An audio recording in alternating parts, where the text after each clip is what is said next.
नमस्कार, आप देख रहे हैं समाचार। आपके साथ मैं हूं पराक्रम सिंह। शेखावत बताएंगे आपको इस वक्त की बड़ी खबरें। शुरुआत करेंगे सुर्खियों के साथ। देश से अब वामपंथी उग्रवाद का खात्मा तय। केंद्रीय गृह मंत्री अमित शाह ने एक समाचार पत्र को दिए साक्षात्कार में कहा, कड़ी कार्रवाई के दृष्टिकोण के साथ वामपंथी उग्रवाद के पूरे इकोसिस्टम को करना होगा ध्वस्त।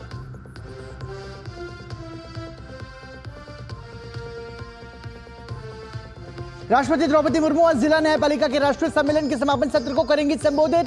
सुप्रीम कोर्ट के नए झंडे और विशिष्ट चिन्ह का करेंगी अनावरण। रेल मंत्री अश्विनी वैष्णव ने बेंगलुरु स्थित BEML में वनडे स्लीपर कोच का किया निरीक्षण। कहा, आगामी 1.5 से 2 महीनों तक चलेगा इसका प्रशिक्षण। 3 महीने के बाद सेवा में आएगा वनडे स्लीपर कोच। देश भर में राष्ट्रीय पोषण माह आज से शुरू। सभी के लिए पौष्टिक आहार थीम के साथ 30 सितंबर तक चलेगा अभियान। कुपोषण को मिटाना अभियान का उद्देश्य। हमास के आतंकी हमले में बंधक बनाए गए अमेरिकी नागरिक सहित 5 इजरायली नागरिकों के शव किए गए बरामद। इजरायली सेना 7 अक्टूबर को बंधक बनाए गए अपने नागरिकों की सुरक्षित रिहाई के लिए चला रही है लगातार अभियान। और पेरिस पैरालंपिक में आज पुरुष शॉटपुट F40 फाइनल में रवि रोंगाली पेश करेंगे चुनौती। हाई जंप और तीरंदाजी में भी भारत को पदक की तलाश। वहीं बैडमिंटन, शूटिंग, रोइंग और एथलेटिक्स में भी खेले जाएंगे मुकाबले। और सुर्खियों के बाद आइए अब खबरों पर नजर डालेंगे विस्तार से। केंद्रीय गृह मंत्री अमित शाह ने दैनिक समाचार पत्र हरिभूमि को साक्षात्कार दिया है। अमित शाह ने कहा है कि 2014 में जब मोदी जी प्रधानमंत्री बने तब से उन्होंने पूर्वोत्तर भारत, चरमपंथी उग्रवादी क्षेत्र और जम्मू कश्मीर में हिंसा के खिलाफ कार्रवाई की है। सरकार के प्रयास से कुल हिंसक घटनाओं में 60% की कमी आई और कुल मौतों में 71% की कमी आई है। गृह मंत्री ने कहा कि जम्मू कश्मीर में अनुच्छेद 370 हटाकर आतंकवाद के फलने फूलने के रास्ते बंद कर दिए गए। इस कारण वहां साल 2023 में रिकॉर्ड 2 करोड़ से अधिक पर्यटक आए और 33 साल बाद सिनेमा हॉल खुले। उन्होंने कहा कि लोकतंत्र की कमान जनता के हाथों में जाने से लोकतंत्र की जड़ें मजबूत हुई हैं। जम्मू कश्मीर की संस्कृति आज फिर फलने फूलने लगी है। अमित शाह ने कहा कि आज जम्मू देश का एकमात्र शहर है जहां IIT, IIM, एम्स है। उन्होंने वामपंथी उग्रवाद पर कहा कि मोदी सरकार रूटलेस अप्रोच के साथ वामपंथी उग्रवाद के पूरे इकोसिस्टम को ध्वस्त कर रही है।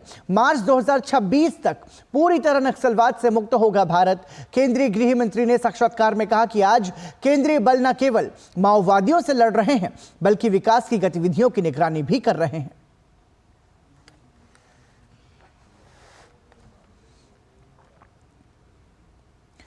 नई दिल्ली के भारत मंडपम में जिला न्यायपालिका के राष्ट्रीय सम्मेलन का आज दूसरा और आखिरी दिन है। राष्ट्रपति द्रौपदी मुर्मू आज सम्मेलन के समापन सत्र को संबोधित करेंगी। सुप्रीम कोर्ट के नए झंडे और विशिष्ट चिन्ह यानी कि इंसिग्निया का भी अनावरण करेंगी। सर्वोच्च न्यायालय द्वारा आयोजित इस 2 दिवसीय सम्मेलन में 5 कार्य सत्रों का आयोजन किया जा रहा है, जिसमें जिला न्यायपालिका से संबंधित विषयों जैसे कि इंफ्रास्ट्रक्चर और मानव संसाधन, सभी के लिए समावेशी न्यायालय, न्यायिक सुरक्षा और न्यायिक कल्याण, मामलों का प्रबंधन और न्यायिक प्रशिक्षण पर विचार विमर्श और चर्चा किया जा रहा है। रेल मंत्री अश्विनी वैष्णव ने BEML बेंगलुरु में मानक और ब्रॉडगेज रोलिंग स्टॉक विनिर्माण सुविधा के लिए नए हैंगर की आधारशिला रखी। इस नए हैंगर का उद्देश्य बड़े पैमाने पर तीव्र परिवहन प्रणाली के लिए विश्व स्तरीय सुविधाओं के साथ उत्पादन क्षमता को बढ़ाना है। ब्रॉडगेज और मानक गेज रोलिंग स्टॉक दोनों की जरूरतों को पूरा करने के लिए विनिर्माण सुविधाएं डिजाइन की गई हैं। तेज निर्माण, लचीलेपन, स्थायित्व, कम रखरखाव और ऊर्जा दक्षता के लिए प्री इंजीनियर्ड बिल्डिंग का निर्माण किया जाएगा। उत्पादन बढ़ाने के लिए इंडस्ट्री 4.0 IoT सक्षम मशीनरी का निर्माण होगा।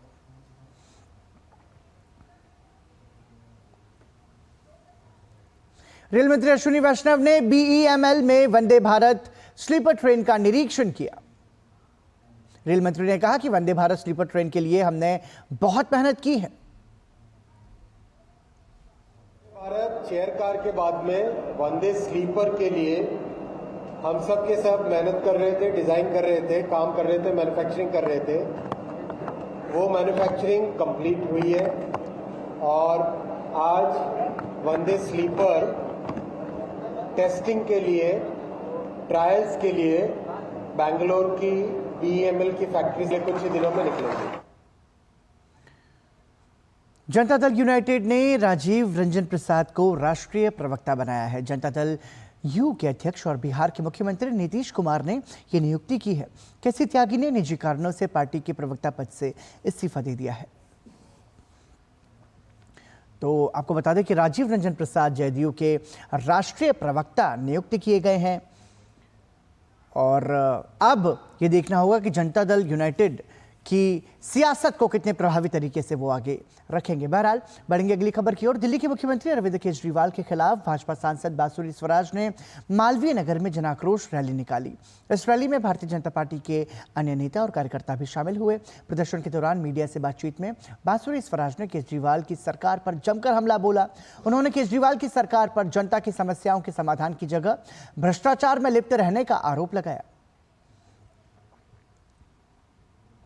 छोड़िए, मुफ्त पानी भी छोड़िए, ये तो साफ पानी भी नहीं दे पा रहे हैं जनता को। अगर आप देखेंगे तो पानी में सूएज का गंदा पानी मिला हुआ आता है। ज्यादातर जो यहाँ पर बस्ती है वो अंधकार में डूबी हुई है। मैं पूछना चाहती हूँ कि 1 दशक बाद अब जब चुनाव सर पर आ रहे हैं तब इनको याद आ रहा है कि इनको जनता के पास जाना चाहिए। लेकिन जरा ये तो बताइए कि ये किस मुंह से जनता के पास जाएंगे। पिछले 1 दशक में तो ये केवल अपना शीश महल बना रहे थे या प्रचार प्रसार और भ्रष्टाचार कर रहे थे, जनता की सेवा तो नहीं कर रहे।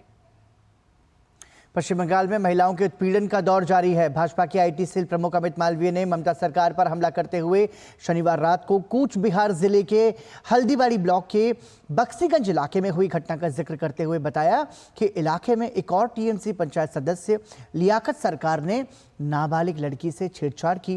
उन्होंने ममता बनर्जी पर तंज कसते हुए कहा कि जैसा कि ममता बनर्जी मांग कर रही हैं, अगर वो बलात्कार के दोषियों को फांसी पर चढ़ाना शुरू कर देती हैं तो कानून में प्रासंगिक प्रावधानों के बावजूद जल्द ही TMC में कोई नहीं बचेगा। उन्हें शेख शाहजहां से शुरुआत करनी चाहिए। मुंबई में महाविकास अघाड़ी के प्रदर्शन को लेकर सुरक्षा बढ़ा दी गई है। छत्रपति शिवाजी महाराज की मूर्ति ढहने की घटना को लेकर MVA मुंबई में हुतात्मा चौक से गेटवे ऑफ इंडिया तक विरोध मार्च निकालेगा। शहर में पुलिस और अन्य सुरक्षाकर्मी तैनात हैं। महाराष्ट्र के उप मुख्यमंत्री देवेंद्र फडणवीस ने छत्रपति शिवाजी महाराज की मूर्ति ढहने की घटना पर MVA के द्वारा विरोध मार्च निकाले जाने पर विपक्ष पर निशाना साधा। उन्होंने कहा कि ये एक राजनीतिक आंदोलन है। साथ ही उन्होंने कहा कि कांग्रेस ने कई मौकों पर छत्रपति शिवाजी महाराज का अपमान किया है, क्या उसके लिए कांग्रेस माफी मांगेगी? ये जो आंदोलन हो रहा है पूरे तरीके से राजनीतिक आंदोलन है। इन्होंने महाविकास आघाड़ी हो, कांग्रेस पार्टी हो, कभी भी छत्रपति शिवाजी महाराज का उन्होंने सम्मान नहीं किया। आप मुझे पंडित नेहरू जी का, इंदिरा जी का एक भी लाल किले से भाषण दिखाइए जिसमें उन्होंने छत्रपति शिवाजी महाराज का उल्लेख किया हो।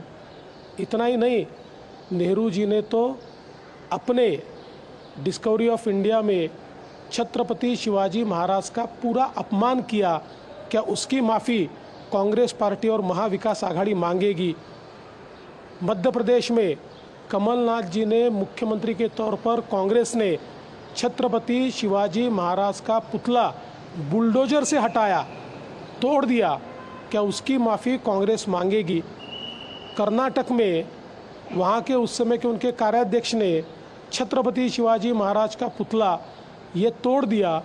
लगातार इन्होंने छत्रपति शिवाजी महाराज का जो अपमान किया उसके लिए कांग्रेस और MVA ने देश की और तमाम विश्व में जो शिव प्रेमी है उनकी माफ़ी मांगनी चाहिए। 1 लाख सरकारी नौकरियां देने के अपने वादे को पूरा करते हुए असम सरकार कल 23,900 से अधिक शिक्षकों को नियुक्ति पत्र वितरित करेगी। समग्र शिक्षा के तहत 23,956 संविदा शिक्षकों को स्थायी शिक्षक नियुक्ति पत्रों का वितरण किया जाएगा। इसके साथ ही पिछले 3 वर्षों में राज्य में सरकारी नौकरियों की कुल भर्ती बढ़कर 1,24,345 हो जाएगी। असम के शिक्षा मंत्री रनोज पेगू ने एक्स पर पोस्ट किया और लिखा, वादा पूरा हुआ, शिक्षकों को उन स्कूलों में नियुक्त किया जाएगा जहां वो पहले एसएसए स्ट्रीट पुल संविदा शिक्षक के रूप में सेवा कर रहे थे। रोकी गई सूची में शामिल उम्मीदवारों को सलाह दी जाती है कि वो अपने दस्तावेजों के साथ प्रारंभिक शिक्षा निदेशक से संपर्क करें। उन्होंने कहा, असम सरकार चयन प्रक्रिया के साथ आगे बढ़ रही है। महिलाओं के खिलाफ अपराध को लेकर उत्तर प्रदेश सरकार बेहद संजीदा है। इसी को लेकर आगरा में पुलिस द्वारा महिला सशक्तिकरण और जागरूकता अभियान का लगातार आयोजन किया जा रहा है। ताजमहल के पार्श्व में चुप्पी तोड़े खुलकर बोले विषय पर महिलाओं के लिए एक कार्यशाला का आयोजन किया गया। कार्यशाला में बड़ी संख्या में उपस्थित महिलाएं और युवतियों को उनके साथ होने वाले अपराध और घटनाओं को लेकर कैसे पुलिस से शिकायत करें और कैसे अपराधियों के खिलाफ अपनी चुप्पी तोड़कर खुलकर अपनी आवाज बुलंद करें, इस बारे में जानकारी दी गई। एसपी ताज सुरक्षा सैयद अरीब अहमद के इस कार्यशाला का नेतृत्व किया गया। आगरा में आदरणीय पुलिस आयुक्त महोदय के दिशा निर्देश अनुसार महिला जनसंपर्क अभियान चलाया जा रहा है।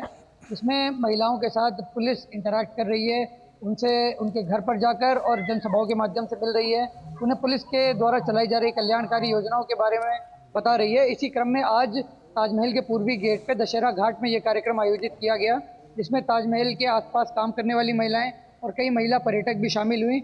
इसमें हमने उन्हें विभिन्न प्रकार के जो हेल्पलाइन नंबर उनकी सुविधा के लिए चलाए जा रहे हैं उनके बारे में बताया, जैसे 1090, 112, साथ ही महिला हेल्प डेस्क, मिशन शक्ति आदि के बारे में भी जानकारी दी। एंटी रोमियो स्क्वाड के बारे में भी बताया। साथ ही जो थीम है इस कार्यक्रम का वो है चुप्पी तोड़ो खुलकर बोलो। उन्हें इस बारे में बताया गया कि आपके साथ अगर कोई घटना हो या आपके जानने वाले किसी महिला के साथ घटना हो तो आप चुप ना रहें, तत्काल पुलिस को सूचित करें ताकि पुलिस त्वरित कार्रवाई कर सके और उनको न्याय दिला सके। महिला एवं बाल विकास मंत्रालय आज से 30 सितंबर तक 7वां राष्ट्रीय पोषण माह मना रहा है। इस वर्ष इसका उद्देश्य कुपोषण से व्यापक रूप से निपटना है। देश में कुपोषण के खिलाफ अभियान कितने कारगर हुए हैं, देखिए इस रिपोर्ट में।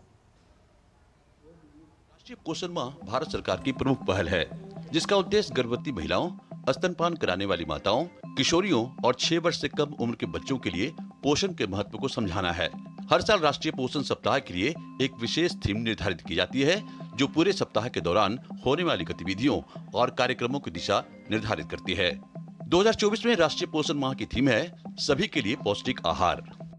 आज पोषण माह की शुरुआत हम कर रहे हैं। आज के इस पावन अवसर पर हम आप सब से यह आग्रह भी करेंगे कि हम इसको जन जन तक, ये जन जागरूकता का अभियान है, तो जन जन तक पहुंचाने में आप अपनी प्रतिबद्धता को भी दर्शाएंगे। जैसा हम सभी जानते हैं, हमारे उपनिषद में भी लिखा है, आहार सद्धो सत्व सद्धि, यानी जब आहार हमारा शुद्ध होगा तो हमारी चेतना भी शुद्ध होगी।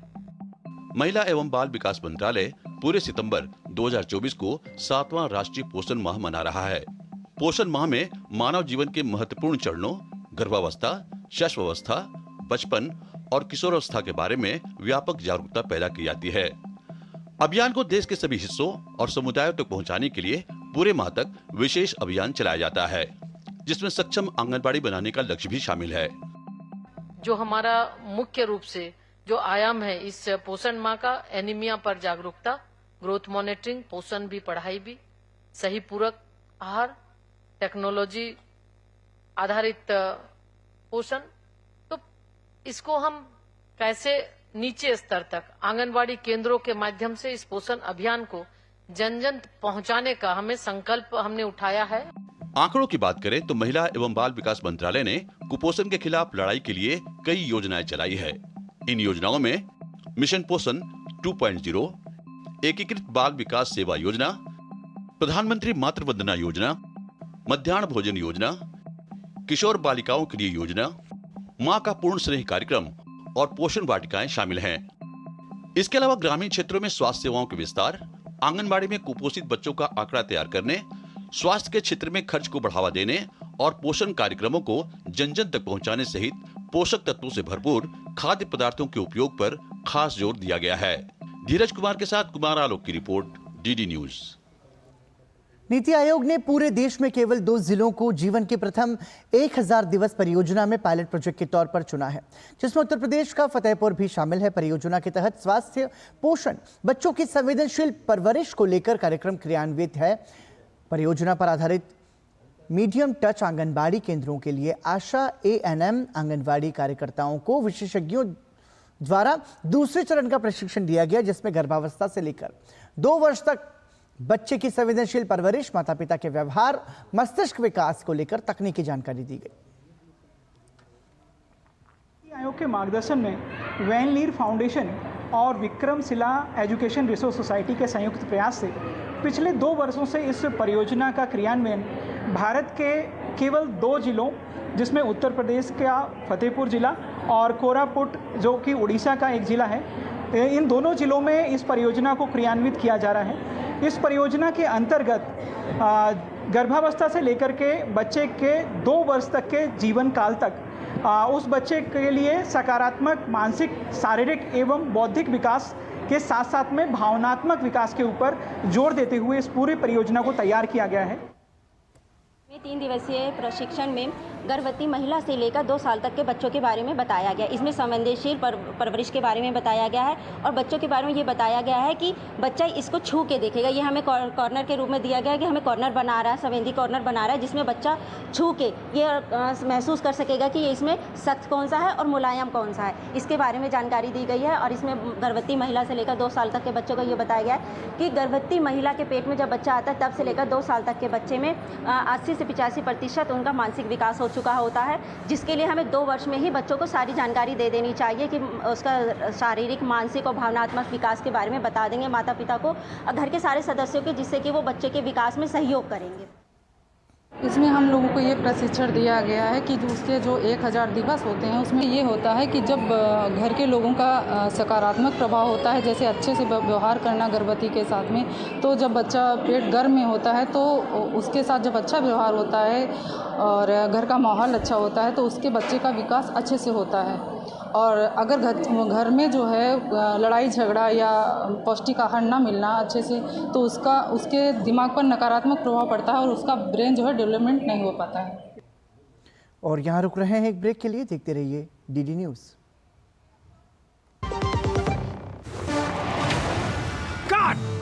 सुरक्षा की गारंटी हर चीज में जरूरी है, चाहे वो मुश्किल स्टंट हो या अच्छी फसल। इसलिए ले आइए IIL के ट्रैक्टर ब्रांड का शिनबा, जो देता है सुंडी और ट्रिप से सुरक्षा की गारंटी। बात जब पीढ़ियों के लिए बनने वाले घर की हो तो जिम्मेदारी बड़ी हो जाती है। गैलेंट समझता है ये जिम्मेदारी। अब MM रिब्स के साथ गैलेंट एडवांस TMT रीबार, निर्माण का रियल हीरो। सर, आप बहुत लकी हैं कि आपके बेटे ने हेल्थ इंश्योरेंस और बाकी सारी फॉर्मेलिटीज टाइम से पूरी कर दी है। मेरा बेटा? तो फिर आप? पॉलिसी बाजार। क्लेम के टाइम पे हमेशा आपकी हेल्प को तैयार। पॉलिसी बाजार, 1 करोड़ का हेल्थ इंश्योरेंस सिर्फ 390 रुपए महीने से शुरू। ब्रेक के बाद एक बार फिर आपका स्वागत। आप देख रहे हैं समाचार। उत्तर प्रदेश के बहराइच में भेड़ियों का खौफ कम नहीं हो रहा है। बहराइच में भेड़ियों द्वारा 8 लोगों को मारे जाने के बाद वन विभाग की टीम ने अब तक 4 भेड़ियों को पकड़ लिया है, लेकिन जिले के 35 से ज्यादा गांव के हजारों ग्रामीण अभी भी दहशत के माहौल में है। अभी 2 भेड़ियों को पकड़ा जाना बाकी है। भेड़ियों को पकड़ने के लिए ड्रोन कैमरों की मदद ली जा रही है। बहराइच डिवीजन के वन CO अभिषेक सिंह ने कहा, दोनों भेड़ियों को वहीं ट्रेस किया गया है। उम्मीद है कि आज से कल तक भेड़ियों को पकड़ लिया जाएगा। और मौसम विभाग ने आज गुजरात में सौराष्ट्र, महाराष्ट्र और कर्नाटक के तटवर्ती इलाकों में तेज बारिश और बेहद खराब मौसम का अलर्ट जारी किया है। चक्रवाती तूफान असना धीरे धीरे कमजोर होकर कल तक उत्तर पश्चिम अरब सागर पर कम दबाव के क्षेत्र में बदल जाएगा। आज ओडिशा, छत्तीसगढ़, तटीय आंध्र प्रदेश और तेलंगाना में भी कई स्थानों पर वर्षा का अनुमान है। मौसम विभाग के अनुसार उत्तरी आंध्र प्रदेश और दक्षिण ओडिशा से लगी बंगाल की खाड़ी पर बना दबाव आज उत्तर पश्चिम में केंद्रित रहेगा।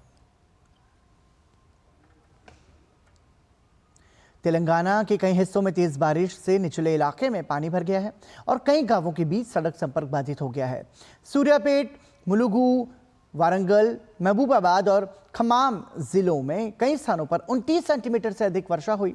कई जिलों में छोटी नदियों में उफान से भी सड़क मार्ग बाधित हुआ। हैदराबाद में जिला अधिकारी कार्यालय और राज्य सचिवालय में नियंत्रण कक्ष खोले गए हैं। राज्य के मुख्य सचिव ने जिला अधिकारियों को जान माल का नुकसान रोकने के निर्देश दिए। इस बीच मौसम विभाग ने राज्य में 2 दिन तक तेज बारिश जारी रहने की चेतावनी जारी की है।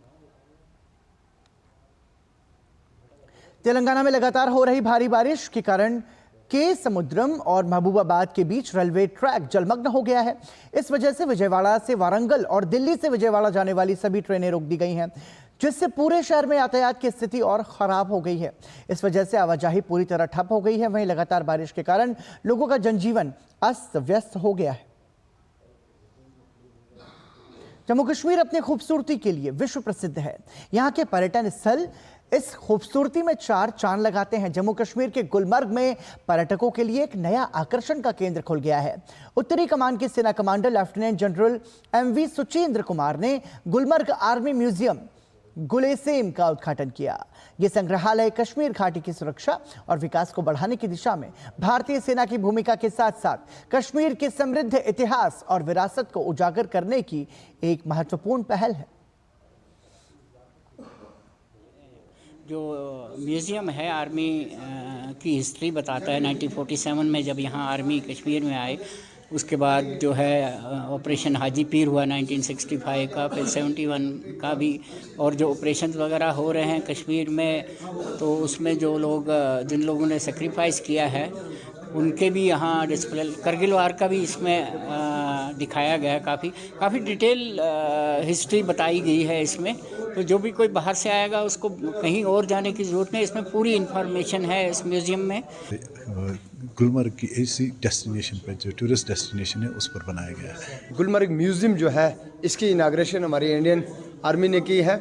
तो मैं आपको इस म्यूज़ियम की एक ख़ास बात ये बताऊं कि इसके अंदर जो भी इंडो पाक वार हुई हैं 1947 टू लेकर आज तक, 1947 हो, 48 हो, 1965 हो, 1971 हो, 1999 करगिल वार हो, या और भी जिस तरीके से यहाँ पर कश्मीर की जंगें हुई हैं, वार हुई हैं, उस सारा जो है और time line of history Kashmir की जो है इसके अंदर बताई गई है। पिछले 7 अक्टूबर को हमास के आतंकी हमले में बंधक बनाए गए 6 लोगों के शव बरामद किए गए हैं। इनमें 1 अमेरिकी और 5 इजरायली नागरिक हैं। इजरायली सेना ने इन शवों को गाजा से बरामद किया। इजरायली सेना ने इसकी जानकारी देते हुए आरोप लगाया कि बंधकों की हत्या हमास के आतंकियों ने की है। इजरायली सेना के अनुसार वो इन बंधकों को छुड़ाने के लिए पहुंचने ही वाली थी कि हमास के आतंकियों ने उन्हें बेरहमी से मार डाला।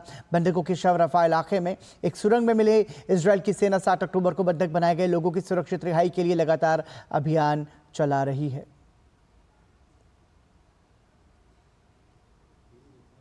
अमेरिका के मिसिसिपी शहर में बड़ा सड़क हादसा हुआ है। एक बस के पलट जाने से 7 लोगों की मौत हो गई, जबकि 37 लोग घायल हो गए हैं। राष्ट्रीय परिवहन सुरक्षा बोर्ड के अनुसार दुर्घटना टायर फटने की वजह से हुई। अधिकारियों ने कहा कि मृतकों में 6 वर्षीय एक लड़का और उसकी 16 साल की बहन भी है। अधिकारी बाकी मृतकों की पहचान करने की कोशिश कर रहे हैं। संयुक्त अरब अमीरात में 2 महीने का व्यापक वीज़ा माफ़ी कार्यक्रम आज से लागू हो गया है। इस कार्यक्रम के तहत देश में अवैध रूप से रह रहे लोगों को अपनी स्थिति को नियमित करने या बिना दंड के देश छोड़ने का विकल्प दिया जा रहा है। ये कार्यक्रम इस वर्ष 30 अक्टूबर तक जारी रहेगा। इस कार्यक्रम में संयुक्त अरब अमीरात में पर्यटन और रेजिडेंसी वीज़ा सहित ऐसे किसी भी वीज़ा धारक को अपनी स्थिति को नियमित करने का मौका मिलेगा जो देश में वैध तौर पर काम कर रहा है, लेकिन जिनके वीज़ा की अवधि बीत गई है।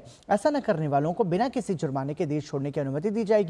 या यह माफी उन लोगों पर भी लागू होगी जिनका जन्म संयुक्त अरब अमीरात में हुआ है लेकिन जिनके पास सरकारी दस्तावेज नहीं है अथवा जिनके प्रायोजक फरार हैं। हालांकि अमीरात में अवैध रूप से प्रवेश करने वाले इस कार्यक्रम का लाभ नहीं ले सकेंगे। जर्मनी के हनोवर में बधिर शूटिंग चैंपियनशिप में भारत ने 1 स्वर्ण, 2 रजत और 1 कांस्य सहित कुल 4 पदक जीते हैं। महिलाओं की 10 मीटर एयर पिस्टल स्पर्धा में अनुया प्रसाद ने स्वर्ण जीता। अभिनव देशवाल ने पुरुषों की 10 मीटर एयर पिस्टल स्पर्धा में रजत पदक जीता। पुरुषों की 10 मीटर एयर पिस्टल स्पर्धा में अभिनव देशवाल, शुभम वशिष्ठ और चेतन सपकाल की तिकड़ी ने रजत पदक हासिल किया। शुभम वशिष्ठ ने पुरुषों की 10 मीटर एयर पिस्टल में कांस्य पदक जीता। इस प्रतियोगिता में 16 देशों के 69 एथलीट भाग ले रहे हैं। पेरिस पैरालंपिक में भारत का शानदार प्रदर्शन जारी है। आज भारतीय खिलाड़ियों की नजर शॉटपुट, हाई जंप और तीरंदाजी स्पर्धाओं में पदक जीतने पर होगी। रवि रोंगाली पुरुषों की शॉटपुट स्पर्धा F40 वर्ग के फाइनल में मैदान पर उतरेंगे। वहीं ऊंची कूद प्रतियोगिता में निशात कुमार T47 वर्ग का फाइनल खेलेंगे। तीरंदाजी में पुरुषों की व्यक्तिगत कंपाउंड स्पर्धा के कांस्य पदक मैच में राकेश कुमार पदक पर निशाना साधेंगे। इसके अलावा आज बैडमिंटन, शूटिंग, रोइंग और एथलेटिक्स में भी भारतीय एथलीट जोर आजमाइश करते हुए नजर आएंगे। पेरिस पैरालंपिक प्रतियोगिता के तीसरे दिन भारत ने निशानेबाजी से एक और पदक हासिल किया। भारतीय निशानेबाज रुबीना फ्रांसिस ने 10 मीटर एयर पिस्टल SH1 में कांस्य पदक हासिल किया। उन्होंने 211.1 अंक हासिल किए। पेरिस पैरालंपिक में भारतीय दल का ये 5वां पदक है। रुबीना ने इससे पहले टोक्यो पैरालंपिक में 7वां स्थान हासिल किया था, जबकि पैरा एशियन गेम्स में कांस्य पदक अपने नाम किया था।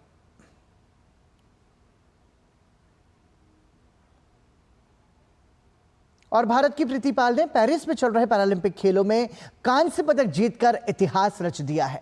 ट्रैक और फील्ड में भारत के लिए पैरालंपिक में यह पहला पदक है। उत्तर प्रदेश के मुजफ्फरनगर के किसान परिवार से ताल्लुक रखने वाली प्रीति की सफलता उनकी कड़ी मेहनत का फल है। प्रीति की इस सफलता से उनके परिवार के लोगों में काफी खुशी है। उन्हें अपने बेटी पर गर्व है। आप ये कहानी देखिए, ये खबर देखिए और इसी के साथ हमें दीजिए अनुमति। नमस्कार।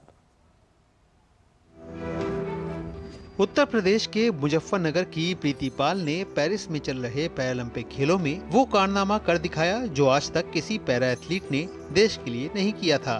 ट्रैक एंड फील्ड में भारत के लिए पहला पदक जीतकर इतिहास रच दिया उन्होंने। ये इन खेलों में ट्रैक इवेंट में पहला पदक है। प्रीति ने महिलाओं की 100 मीटर दौड़ T35 कैटेगरी में कांस्य पदक जीता। उन्होंने ये दौड़ 14.21 सेकंड में पूरी की, जो उनका निजी सर्वश्रेष्ठ प्रदर्शन है। मीरापुर नगर पंचायत के गांव हाशमपुर के एक गरीब किसान अनिल पाल की बेटी प्रीति पाल ने गांव की पगडंडियों पर दौड़ की शुरुआत कर विदेश में अपनी जीत का परचम लहराया। बेटी की जीत पर परिवार में खुशी की लहर है। प्रीति के परिजन बेटी की इस जीत पर एक दूसरे को मिठाई खिलाकर बधाई दे रहे हैं। पिता अनिल का कहना है कि उन्हें यकीन नहीं था कि बेटी यहां तक पहुंच जाएगी। वहीं प्रीति की मां ने बेटी की सफलता पर खुशी जताते हुए कहा कि हमारी बेटी ने हमारा नाम रोशन कर दिया है। हमें बहुत अच्छा लगा जैसे खेल रही थी, हमें बहुत खुशी हुई। तो संघर्ष तो बहुत किया है लड़की ने हमारी, जो है शुरू से ही स्टार्टिंग में बहुत संघर्ष करती रही और जहाँ भी खेलती रही वहाँ से जीत कर ही आई है। सपोर्ट करेंगे, जितना अच्छा खेलेगी और आगे बढ़ाएंगे। बहुत खुशी है, सबके परिवार को बहुत खुशी है और गांव में भी बहुत खुशी है सबको। बहुत खुशी है जी सबको। बस मैं कहती थी नको जी मैं आगे बढ़ूंगी, बहुत अच्छे से लाएंगे। मैं मम्मी तुम्हारा नाम रोशन करूंगी मैं। कभी मना नहीं किया आपने? नहीं जी। लड़की हो आप, देश विदेश क्या जी, कहती मम्मी एक लड़का समझ के छोड़ दो मुझे। प्रीति के लिए इस मुकाम तक पहुंचना आसान नहीं रहा। उन्होंने 6 साल पहले सोशल मीडिया पर पैरालंपिक खेलों की वीडियो देखकर दौड़ना शुरू किया था। आज उनकी मेहनत रंग लाई है। किसान परिवार से ताल्लुक रखने वाली प्रीति को कमजोर और असामान्य पैर की स्थिति के कारण काफी दिक्कतों का सामना करना पड़ा। कई सालों तक इलाज के बाद भी कुछ खास असर नहीं पड़ा, लेकिन प्रीति ने कभी हार नहीं मानी और संघर्षों के साथ यहाँ तक पहुंची। प्रीति ने 17 साल की उम्र में सोशल मीडिया पर पैरालंपिक खेलों का वीडियो देखा था। इससे प्रेरित होकर उन्हें एहसास हुआ कि वो भी अपने सपनों को पूरा कर सकती हैं। पैरालंपिक एथलीट फातिमा खातून प्रीति के सफर में उनकी काफी मदद की है। वो फातिमा ही थी जिन्होंने प्रीति को पैरा एथलेटिक्स से परिचित कराया। फातिमा के समर्थन से प्रीति ने साल 2018 में स्टेट पैरा एथलेटिक्स चैंपियनशिप में भाग लिया। 2024 में हुई विश्व पैरा एथलेटिक्स चैंपियनशिप में उन्होंने 100 मीटर और 200 मीटर दोनों स्पर्धाओं में कांस्य पदक जीता। इस जीत ने उन्हें पेरिस पैरालंपिक में जगह दिलाई, जहां उन्होंने अब एक पदक जीतकर नया रिकॉर्ड बना दिया है। Sports desk, DD news.